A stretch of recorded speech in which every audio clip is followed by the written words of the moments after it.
Ballon ডিওরের মঞ্চে ঘটে গেল এক আবেগঘন মুহূর্ত। ব্যালন ডিওর জয়ের পর বক্তৃতা দিচ্ছিলেন ওসমান ডেম্বেলে। হঠাৎ তিনি দর্শকদের মাঝে হাত তুলে দেখালেন এক বিশেষ মানুষকে, তার ঘনিষ্ঠ বন্ধু মোস্তফা দিয়াত্তা। সেই মুহূর্তে দিয়াত্তার চোখে থামানো গেল না অশ্রুধারা। শৈশবের প্রায় পুরোটা সময় একসাথেই কাটিয়েছেন তারা, ফুটবলও শুরু করেছিলেন একসাথে।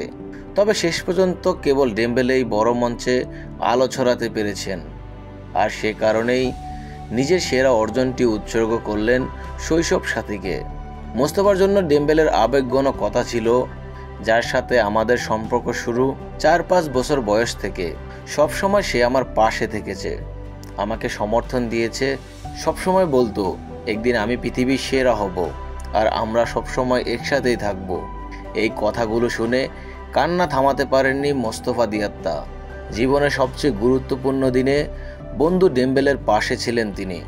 আর ডেম্বেলে নিজের জীবনের সবচেয়ে বড় দিনে ভুলতে পারেননি তার বন্ধুকে।